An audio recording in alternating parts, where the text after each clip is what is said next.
Hello, I'm Sabina Push and welcome back to Opera Lovers. On this podcast I'm privileged to present an interview with one of Britain's greatest singers.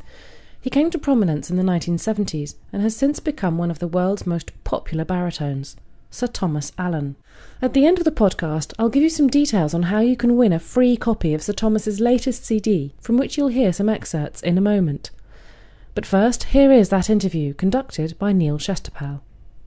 Sir Thomas, over such an illustrious career as yours, I'm going to ask you to name your three favourite roles. Three favourite roles? Well, I think rather like a terrine. If you were to cut through me at different stages in my life, you would find different bits of terrine and different feelings about different roles. Certainly the role that got hold of me at the start of my career was Billy Budd, and I still think that Billy Budd ranks very high as a favourite.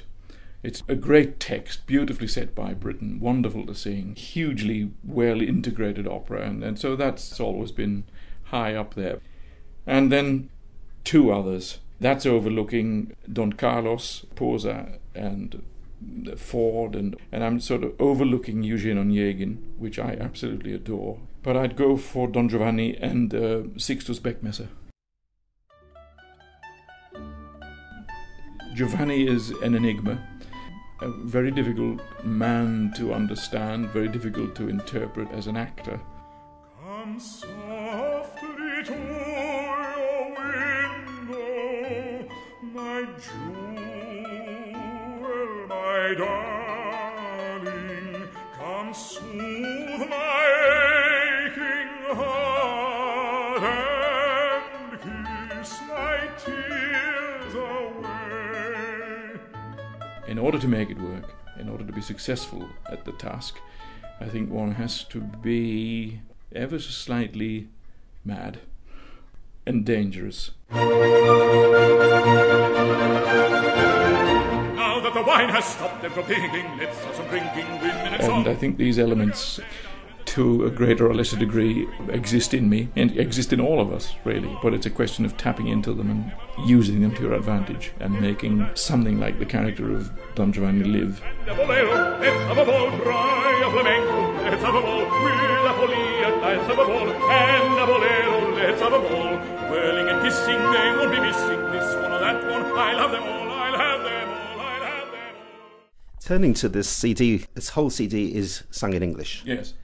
What are your views on opera sung in any language other than the original? I've got very mixed feelings about it. It was hugely useful to me when I began. There was just so much to learn. And so that was enormously helpful to me, I think, just to get this grounding.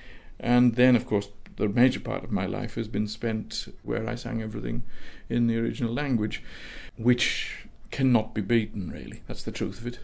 Having said that, yes. I loved making this recording. I'm sure you did, and I'm sure it'll sell very well. I think but if I can just extend that slightly, yes, sure. It's all very well criticising opera in translation, but having accepted the fact that we do it, it's then down to us as singers to do what we can with the text. We need to sift through it and find all the strengths and weaknesses and colours, speak it out loud, find out where the emphasis should be at any particular time, and build up the palette that we need to make it come off the page. And often I feel we don't do that. The English language is a very interesting subject. It's a wonderful language to sing. I mean, I love giving song recitals of English repertoire. We have so much that is glorious. It's a great joy to sing, but one has to work at it. Opera seems never to have been as popular as it is at this moment, but the number of young people, there just aren't enough of that age group going to opera on a regular basis. And I wonder what we could do to bring them back into the fold. In Yorkshire a few years ago, around Halifax, I worked with a lot of schools. But in one particular school, I went and had them run around and sing at the same time in a gymnasium. And I said, "What have you been doing?" And they said, "We've been running around and singing." I said, "Well, you're moving and singing, so you've just done an opera. That's an opera." And so they then urged me to sing something, and I sang a folk song. That didn't go down very well. And then I said, "I'm going to sing you a story. This is a story, a little song, about a sailor boy who is a really good lad, but he's got a problem. He stammers. And someone accuses him of being a traitor. And the only way he can answer, because his stammer comes on him, is to hit out and lash out. And so I sang them this. That's all I said about it. unaccompanied. I just sang through Billy and the Darbies, and I had their attention. And at the end of it, there were questions, and I said, well, what did you think? Well, it was a lovely, great story. And when I went back the next time, what are we going to do? Well, sing us about the sailor boy again. And, I mean, you got them, just like that. No one said, now, this is difficult, this is opera, it's by Benjamin Britten, it's modern, it's a difficult compo. Nothing of that. They listened to it on their own terms and loved it. How often do you manage to return to the Northeast? Well, I still have family there. It's still in the boy, and I may have left there a long time ago, but I get drawn back on a fairly regular basis. There's still a magic about it. Oh, yes. It's a magic kingdom, Northumbria. I've just returned from the Israel Vocal Arts Institute. I went to the master classes, and I know that you yourself conduct master classes. What do you feel is the value of a master class? Master classes are fascinating because you're dealing with the whole craft.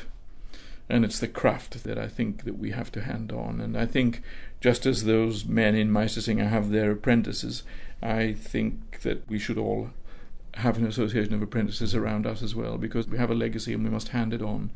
It's interesting because I think the further away we get from, say, 1791 and the death of Mozart, the further we get away from a real understanding of why those operas were written, why people spoke in the way they did, how they moved in the costumes, or rather the clothes that they wore. And the further we get down this line away from that, the more we're losing. And I'm desperate to try to hold on to that knowledge. It's rather like Fahrenheit 451. But you find now the producer is king, and this is the trouble. I think a producer has to be allowed to have his or her head. Otherwise we stand still. We simply are a museum. You have to take risks. In the hands of the right people, it's worth trying. And obviously we all know that there are big mistakes made and, there are disasters and what have you. In my field, the field in which I've sung most of my career, has been around the late 18th century, early 19th century, and you get a feeling for that, about how people are towards one another and how they behave towards one another. And the prime example is Figaro, which has to operate on those various levels. When that breaks down, then there really isn't any point. You begin not to understand any longer why this piece was written or what was the purpose of it. You are, of course, very well known as a distinguished recitalist. Do you feel as much empathy with the audience in a recital or at a concert hall as you do the audience behind the stage? More, I would say. I did start out as a recitalist, but for economic reasons realised I had to start auditioning for opera companies. And opera was my salvation, really. Recitals were out of my life for a lot of years, which greatly saddened me. To sing Sommerwell's setting of Hausmann poems, or Dichterliebe of Heine, or Winterreise, or whatever it might be, it's really, in many ways, it's the ultimate achievement. I need that balance. I can't just do the one or the other. I feel very unhappy if I'm just doing songs or if I'm just doing opera. I'm most unhappy if I'm just doing opera. The songs are important. So you're not thinking of hanging up the boots yet? No, not at all. Other things prevailed. The surprising thing that prevailed, I think, was my greater interest in opera and in singing than I imagined I had. I always thought that it would be something I could do. I could, to some extent, take it or leave it. Actually, I think it was my way of playing down the pressures that it brings. And I really quite enjoy it. I've got to the stage where it's like surfing. And having gone through all of the early days and the hard grind of pursuing one's career around the world, was somehow you're up above the clouds and in the sunshine, and it's become really, I think, to some degree, rather more enjoyable. So Thomas, for all you've done to make opera so popular and accessible, and particularly for giving me this privilege of interviewing you, I just want to say thank you very, very much indeed. It has been fantastic to meet you. Thank you, Neil. And finally, we have 10 free copies of Sir Thomas Allen's latest CD to send out to Opera Lovers members. All you have to do is leave a comment about this podcast on the podcast page, and then email us your postal address to info@operalovers.net, and we'll send the disc out to you. So I look forward to hearing from you, and please do join me again on operalovers.net.